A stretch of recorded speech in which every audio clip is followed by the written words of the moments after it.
Estamos vivendo uma guerra, sim, uma guerra contra a sua atenção. E essa guerra, ela está envolta em tudo o que está ao nosso redor. Seja uma série de televisão, seja uma série de um streaming, seja uma conversa no WhatsApp, seja um vídeo no YouTube, tudo toma a sua atenção, consequentemente, o seu tempo, que é o seu bem mais precioso. E no meio dessa guerra interminável, ler é praticamente enfrentar uma batalha. Conseguir parar tudo que se movimenta ao seu redor nesse mundo frenético, cheio de opções, para ler, sentar-se e ver o tempo parar enquanto você mergulha naquelas palavras, é uma das batalhas mais recompensadoras que eu acredito que você possa travar. E é por isso que, como em toda batalha, quando nós ganhamos, nós recuperamos os nossos espólios, aquilo que sobra dessa briga, aquilo que nós conseguimos extrair com tanto esforço e aproveitar para o restante de nosso tempo. Esse é um dos vídeos mais bacanas que eu gosto de fazer todo mês, não só para falar sobre o que eu li durante o mês, mas também para incentivar cada um de vocês a continuar nessa briga comigo. A leitura, ela vai ser sempre essa guerra do mundo ao redor que não quer parar, para você que vai se dedicar esse pequeno tempo para parar e ler as palavras mágicas que alguém se propôs a colocar no papel e você se deliciar. E não é à toa que esse é um dos meus vídeos favoritos, porque eu posso compartilhar com vocês tudo o que passou por mim e o que eu vi, mesmo que seja rapidamente, para que você possa também se incentivar a ler cada vez mais. Lembrando que em nenhum momento é sobre quantidade, e sim continuar lendo. Se você começou um livro e não terminou esse mês, você está nessa guerra junto comigo, mesmo que você não saiba. Então, antes de eu começar, já deixa o like aqui no canal, me fala quais os livros você está lendo ou leu esse mês e, claro, vamos aos meus espólios de leituras no mês de julho.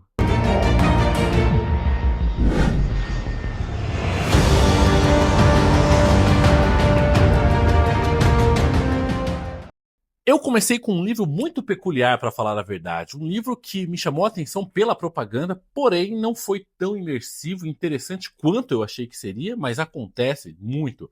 Por mais que a gente tenha diversas opções no mercado, nem sempre todas vão ser atingidas as expectativas.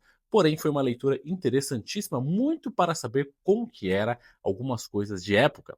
Um livro que foi publicado na mesma época que Drácula, porém vendeu mais nas edições deles do que o próprio Bram Stoker. Estou falando de O Besouro, um Mistério de Richard Mash.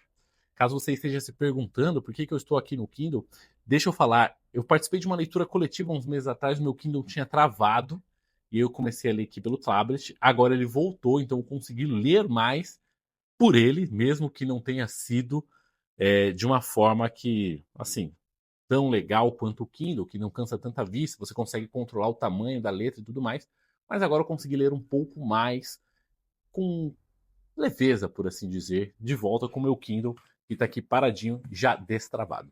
Em seguida, eu segui uma sugestão de um amigo meu, escritor também, Santiago. Quero deixar um abraço para você, de me ter indicado um livro sobre escrita que foi contra todos os outros livros que eu já li sobre escrita.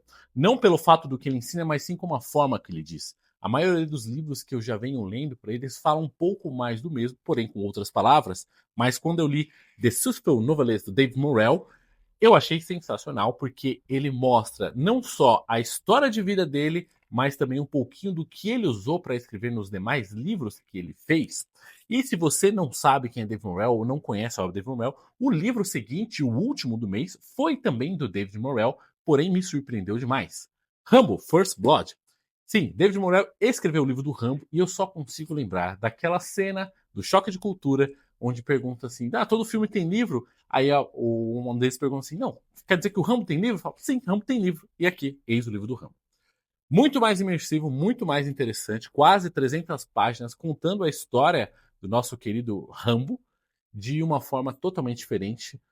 Teve uma outra percepção minha de que assisti os filmes e gostei muito. Quando eu era jovem, era a alegria da criançada, era o Rambo, porque era aquela coisa violenta e aquela bruta e tudo mais.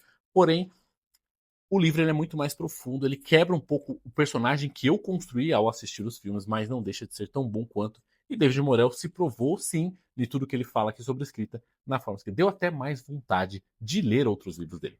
Mas Já deixando o gostinho para vocês, vou fazer um livro sobre os olhos do escritor só sobre Rambo. Sobre o for Novelista não, porque é um livro mais denso, ele só tem inglês, ele dá um certo trabalho e talvez não seja tão interessante quanto saber de um livro sobre ficção. Isso sim é interessantíssimo. E aqui, ó, se vocês estão vendo esses dois livrinhos, são 1618 e Amplificador do César Bravo, que a pedidos de algumas pessoas, depois que eu fiz a leitura da trilogia, vou fazer aqui a leitura, vai ter sobre os olhos do escritor, ou quem sabe também um diário de leitura, se vocês quiserem. Então já deixa aqui nos comentários se isso é interessante para vocês ou não, a gente segue o planejamento comum, afinal o conteúdo é para vocês, meus espectadores. Então esses foram os meus spoilers de leitura desse mês, conta para mim o que você leu, o que você gostou, o que te tocou esse mês, e juntos não vamos deixar essa guerra acabar.